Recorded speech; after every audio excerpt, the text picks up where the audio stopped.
नमस्कार, जय श्री राम। मित्रों, आइए आप सबके सामने बिहार में हुए चुनाव की जो परिणाम है, वह बीजेपी की तरफ और नीतीश गठबंधन की तरफ कैसे झुका और इसमें लालू प्रसाद जी के तेजस्वी बेटे तेजस्वी यादव जी की हार कैसे हुई और कारण क्या है, उस विषय को बताना चाहता हूँ। क्योंकि जरूरी है, हार हार होती है, जीत जीत होता है, चाहे एक वोट की बात हो या एक सीट की बात हो। अगर आप हारे हो तो उसको स्वीकार करो और स्वीकार किस ढंग से करना चाहिए वैसे करिए।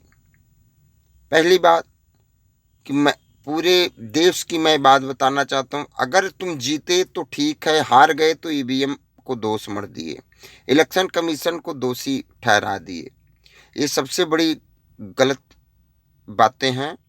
इस पे देश को सोचना चाहिए। नागरिक आज के समय पे हमारे देश के जो जनता है, नागरिक है, वो बेवकूफ़ नहीं है। इसलिए आइए हम ज़्यादा बातें न करके हम जीत और हार के पॉइंट पे आते हैं। बीजेपी का जीत है, चाहे जैसे भी वो जीत गए, उस पे भी मैं आगे बताऊंगा। लेकिन फिलहाल आज कारण बताता हूं कि तेजस्वी यादव जी के गठबंधन पार्टी जो है, महागठबंधन पार्टी कैसे हार गई, उस पे गौर फरमाते हैं। ध्यान से सुनते रहिएगा कि सर्वप्रथम कि तेजस्वी यादव जी ने बहुत बड़ी गलती करी, जो कि उन्होंने गठबंधन सरकार बनाने की कोशिश करी, और वो भी कांग्रेस के साथ। जिसकी नैया डूब रही है वो तुम्हें क्या बचाएगा? ध्यान से सोचना, एक पंडित की बातें हैं। जिसकी नैया डूब रही है वो तुमको क्या बचाएगा? वो खुद पहले बचने की कोशिश करेगा कि तुम्हें बचाएगा। पहला पॉइंट। और इसका कारण आप उत्तर प्रदेश की सरकार से पूछिएगा, अखिलेश जी से पूछिएगा, जिन्होंने भी महागठबंधन सरकार बनाने की कोशिश करी थी और उसमें मुंह की खानी पड़ी, करारी हार हुआ। तो इसलिए कि वही गलती तेजस्वी यादव जी ने भी किया, जो कि कांग्रेस के साथ इन्होंने गठबंधन किया। पहला कारण ये बनता है।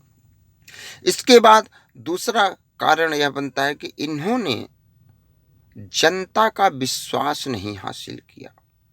जनता को विश्वास नहीं दिला सके कि अगर मेरे पिताजी से कोई गलती हुई है तो उस गलती को दोहराया नहीं जाएगा और मैं पूरा कार्य करूंगा। जनता के अंदर इनका विश्वास नहीं हो पाया, जिसकी वजह से इनकी हार हुई। जनता को अगर विश्वास में ले लिए होते, पब्लिक विश्वास में आ गई होती बिहार की जनता, तो तेजस्वी यादव जीत जाते। लेकिन वहाँ की जनता को इन्होंने अपने विश्वास में नहीं ले पाए। और इसका अगर कहीं से भी लिंक भी अगर जुड़ता है, कारण जुड़ता है, तो वो भी कांग्रेस की वजह से। अगर तेजस्वी यादव, इलेक्शन है, कल बल छल लगाना चाहिए। अगर तेजस्वी यादव जी के पास बहुत बड़ा मौका था, बहुत बड़ा मौका था, और ये मिल भी जाता उनको, लेकिन अगर इन्होंने बोला होता कि अब मैं मुख्यमंत्री बनूंगा, उससे कोई किसी को दिक्कत नहीं होगा। मेरे जो इनके पिताजी यानी लालू प्रसाद यादव जी हैं, वो अगर सजा, उनको उन्होंने गलत कार्य किया है और उनको सजा हुई है, तो वो जेल में ही रहेंगे। न कि मैं मुख्यमंत्री बनने के बाद उनको छुड़ा लूंगा। उनकी तरफ कोई नहीं, चाहे वो मुख्यमंत्री के पिता हों चाहे किसी के हों, उनको सजा के हकदार हैं तो सजा मिलेगी। अगर इतना कह दिए होते तो आज तेजस्वी यादव की जीत होती। 2 पॉइंट हो गए। तीसरा पॉइंट हार का, कि इन लोगों ने मीडिया के सामने जब इनसे पूछा गया कि आप बताइए, अगर आप मुख्यमंत्री बनते हैं तो क्या आप अपने पिताजी यानी लालू प्रसाद जी से कुछ बात विमर्श करेंगे? तो इन्होंने कहा बिल्कुल। इनका जवाब था बिल्कुल, वो मेरे पिताजी हैं, बिगैर उनसे पूछे कोई कार्य नहीं होगा। तो यहाँ पे जनता का विश्वास डगमगा गया, उस जंगल राज की याद दिला गया, जिसकी वजह से इनका हारना निश्चय हो गया। इसके बाद ओवैसी ओवैसी का इलेक्शन लड़ना बीजेपी के लिए घाटा नहीं हुआ, बीजेपी के लिए फायदा ही हुआ। ओवैसी का इलेक्शन में आना, इलेक्शन लड़ना बिहार में, उसका खामियाजा इनको तेजस्वी यादव और महागठबंधन को झेलना पड़ा। इसके बाद पासवान जी की पार्टी, उन्होंने लड़ा, उसमें बीजेपी को थोड़ा बहुत घाटा हुआ, ऐसी बात नहीं है, बीजेपी को घाटा हुआ, लेकिन कांग्रेस और लालू प्रसाद जी की जो पार्टी है उसको फायदा भी नहीं हो पाया।